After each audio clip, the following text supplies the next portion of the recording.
आप हमारी जान बन गए। मैं फ्रेश होकर बाहर आई तो देखा मीना और स्वामी सोफे पर बैठे हुए थे, शायद मेरा ही इंतजार कर रहे थे। जैसे ही उन्होंने मुझे देखा, मीना फौरन मेरी तरफ दौड़ते हुए आई। दीदी, आपको और कुछ चाहिए? उसने मेरे बालों को हल्के से छुआ और चौंकते हुए बोली। अरे मैं हेयर ड्रायर इस्तेमाल किया, मैंने वहीं रखा था। वैसे आपके बाल कितने सॉफ्ट और मुलायम हैं। कौन सा शैम्पू यूज़ करती हैं आप?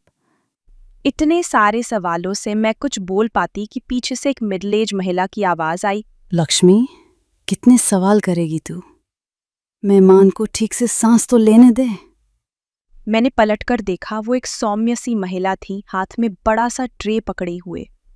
उनकी मुस्कान में एक अजीब सा अपनापन था। आओ बेटा, यहाँ आओ। गर्मा गर्म कॉफ़ी और भजिया बनाई हैं। खा लो, फिर आराम से चली जाना। अయ్యో अम्मा, बजिया? वाह!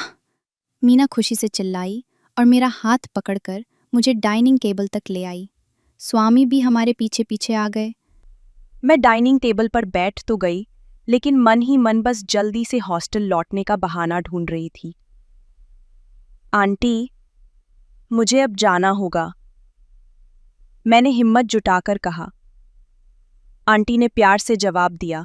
हाँ बेटा, चली जाना, लेकिन ऐसे बिना कुछ खाए कैसे जाने दूँ? थोड़ा नाश्ता कर लो, और स्वामी तुम्हें हॉस्टल छोड़ देगा। अब मैं और भी ज्यादा ऑकवर्ड महसूस कर रही थी। तभी आंटी किचन में चली गई और मीना को किसी का कॉल आ गया। वो भजिया का एक प्लेट लेकर अपने रूम में चली गई, मुझे और स्वामी को अकेले डाइनिंग टेबल पर छोड़कर। अब मेरी घबराहट और बढ़ गई। मैंने कॉफी खत्म करने पर फोकस किया ताकि जल्दी से निकल सकूं। स्वामी ने अचानक कहा, क्या मैं आपसे कुछ पूछ सकता हूँ? जी? मैंने सर उठाकर उसे देखा। क्या आपको सच में मैं किसी गुंडे जैसा लगता हूँ? मैंने गहरी सांस ली और जवाब दिया। मुझे लगता है इसका जवाब तो मैं थप्पड़ मारने से पहले ही दे चुकी थी। जो लोगों को यूं मारता पीता हो, उसे हम गुंडा ही कहेंगे, महात्मा गांधी नहीं। स्वामी हल्के से मुस्कुराए और बोले, मुझे याद है, लेकिन मैं आपको अपनी सफाई में कुछ दिखाना चाहता हूँ। क्या आप 2 मिनट के लिए मेरे स्टडी रूम में आएंगी? नहीं, शाम हो गई है। अंधेरा होने से पहले मुझे हॉस्टल पहुंचना है। मैं जानता हूँ, और आपको सही सलामत हॉस्टल पहुंचाने की जिम्मेदारी मेरी है।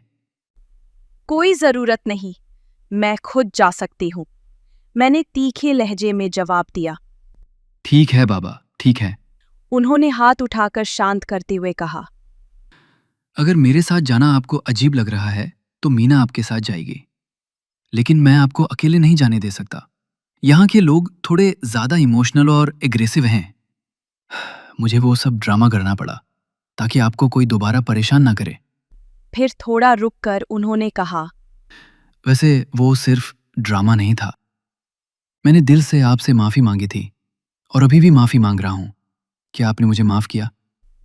उनकी आवाज में इतनी गहराई और ईमानदारी थी कि मैं कुछ मिनटों तक बस उन्हें देखती रह गई।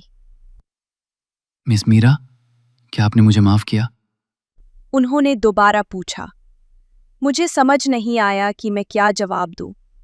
थोड़ा संभल कर मैंने कहा, मुझे थोड़ा वक्त लगेगा।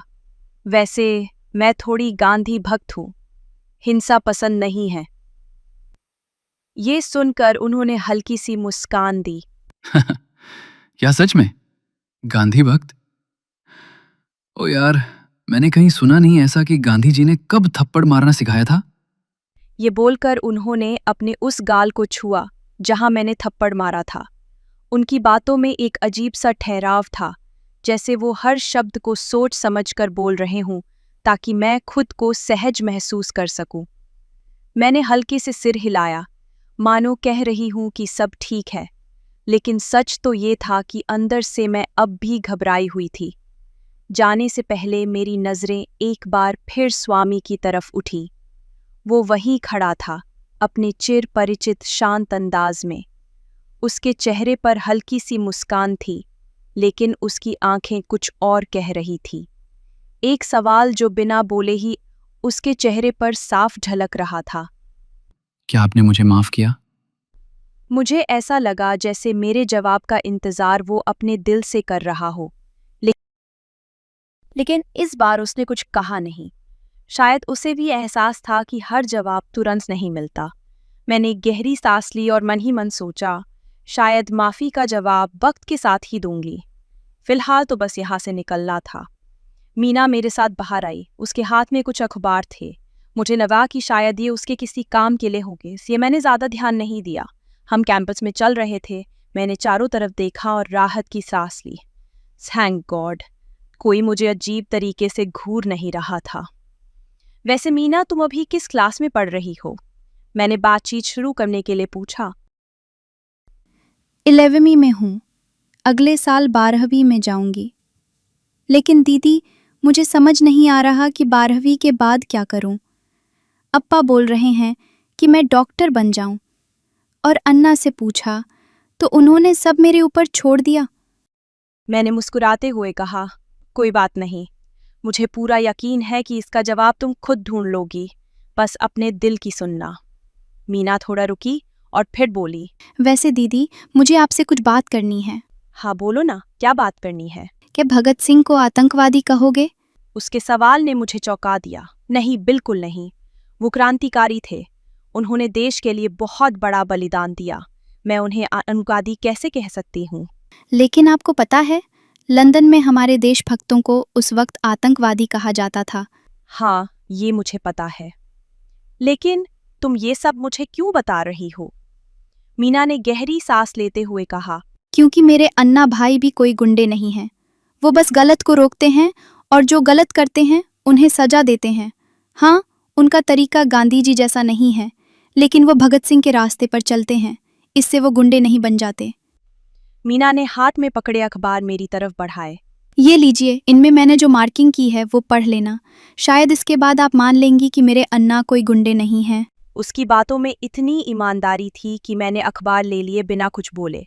तभी मैंने देखा कि हम हॉस्टल तक पहुंच चुके थे। अब मैं चलती हूँ दीदी, आप आराम से ये पढ़ लेना। इतना कहकर मीना मुड़ी और वापस चली गई। मैंने अखबारों को देखा और फिर धीरे धीरे अपने रूम के अंदर चली गई। मीना की बातें अब भी मेरे दिमाग में गूंज रही थी। मैं थिहारी अपने रूम में पहुंची। आज का दिन किसी रोलर कोस्टर से कम नहीं था। सब कुछ जैसे उलट पुलट गया था। मैंने बैग एक तरफ रखा और बिस्तर पर गिर पड़ी। आज तक की जिंदगी में कभी इतना अपमान, इतनी जिल्लत महसूस नहीं किया था जितना आज हुआ। उन अंडों की बदबू, वो सबके सामने की बेइज्जती, सब कुछ सोचकर अब भी मेरे रोंगटे खड़े हो रहे थे। और अगर स्वामी वक्त पर नहीं आते तो? ये ख्याल आते ही मेरी रीढ़ में सिहरन दौड़ गई।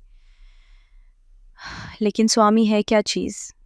मैंने उन्हें अपने सामने दाने देखा था। वो रौद्र रूप, वो गुस्सा, जैसे वो किसी फिल्म के विलन हो। उन लोगों को किसी गुन्ने की तरह उन्होंने मारा था। वो सब मेरे दिमाग में एक सीन की तरह बार बार चल रहा था। कैसे कोई इंसान इतना गुस्सैल हो सकता है और फिर इतनी शांति से मुझसे माफ़ी भी मांग सकता है? कैसे मैं मान लूँ कि ऐसा इंसान शरीफ हो सकता है? मैं इन्हीं उलझनों में थी कि मेरी नज़र टेबल पर पड़े उन अखबारों पर पड़ी जो मीना ने मुझे दिए थे। मैंने अनमने मन से उन्हें उठाया। क्या था इनमें? मैंने अखबार को अपने हाथों में पकड़ा और धीरे धीरे पढ़ने लगी। पहली ही हेडलाइन ने मुझे चौंका दिया। बच्चों की किडनैपिंग करने वाली गैंग आखिरकार गिरफ्तार। मैंने खबर ध्यान से पढ़ी। वहाँ लिखा था कि कैसे स्वामी की मदद से बच्चों को किडनैप करने वाली एक खतरनाक गैंग को पकड़ लिया गया। मिस्टर अरविंद स्वामी, जो एक जाने माने समाजसेवी और उद्योगपति वेंकटेश्वर के बेटे हैं, ने पुलिस को पूरी तरह सहकार्य दिया और इस गैंग को पकड़वाने में महत्वपूर्ण भूमिका निभाई। ये पढ़ते ही मुझे धक्का लगा। क्या ये वही स्वामी हैं जिन्हें मैं गुंडा समझ रही थी? मैंने जल्दी जल्दी पन्ने पलटे। दूसरी खबर और भी चौंकाने वाली थी। भ्रष्टाचारी कलेक्टर की गिरफ्तारी। खबर में लिखा था कि एक कलेक्टर कार्तिकेयन, जो गरीबों से पैसे लेकर उनका हक छीन रहा था, स्वामी की वजह से रंगे हाथों पकड़ा गया।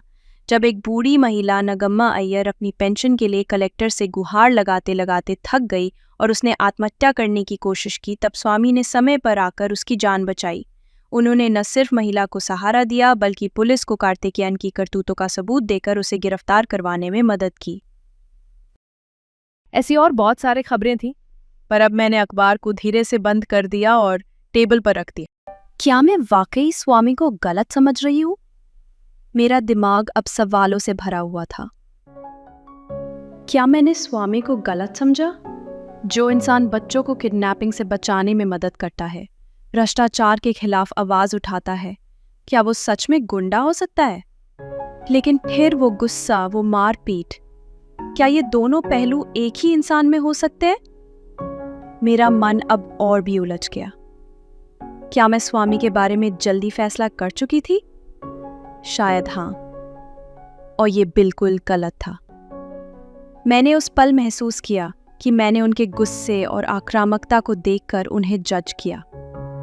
लेकिन जो इंसान बच्चों को बचाने के लिए खुद को खतरे में डाल सकता है, गरीबों के हक के लिए लड़ सकता है, क्या वो सच में सिर्फ गुस्सैल हो सकता है?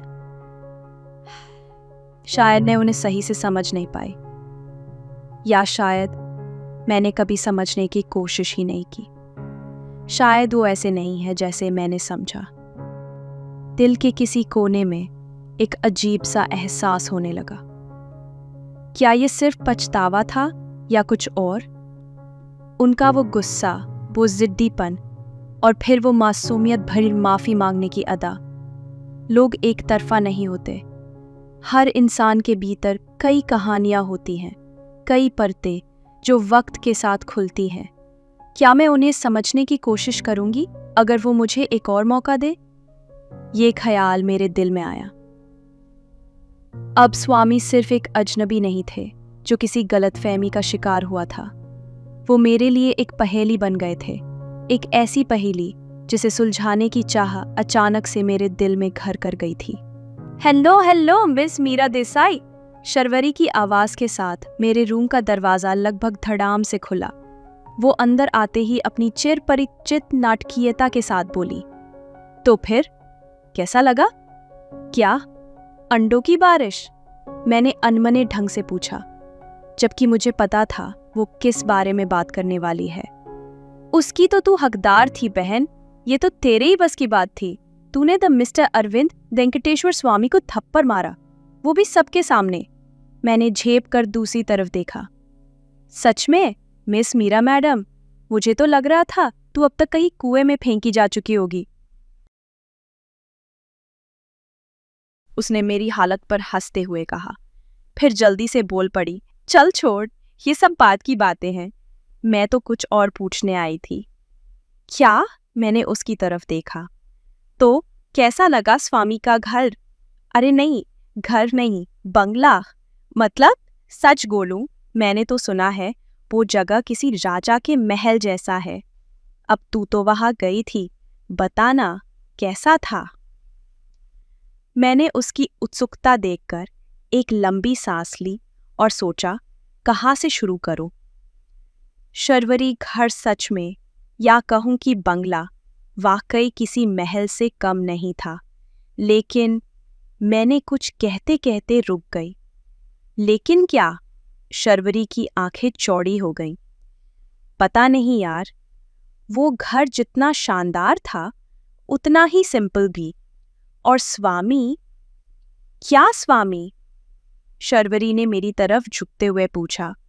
स्वामी तो मेरे लिए एक पहेली बन चुके हैं। मैं काफी उलझ गई हूं। मुझे समझ नहीं आ रहा कि वो इंसान आखिर है कौन। शर्वरी ने मेरी बात पर गौर किया, फिर चुटकी लेते हुए बोली, ओहो दीदी, कहीं ऐसा तो नहीं कि ये थप्पड़ वाली कहानी अब कुछ और बन रही है? बकवास बनकर शर्वरी, मैंने उसे गुस्से से घूरा। शर्वरी ने हंसते हुए कहा, चल ठीक है मीरा मैडम, मुझे भूख लगी है, मेरे साथ कैंटीन आएगी? नहीं यार, मेरा मन नहीं, तू जाके आ, मैं बहुत थकी हुई हूँ, कोई सिरके से ही सोने का मन कर रहा है।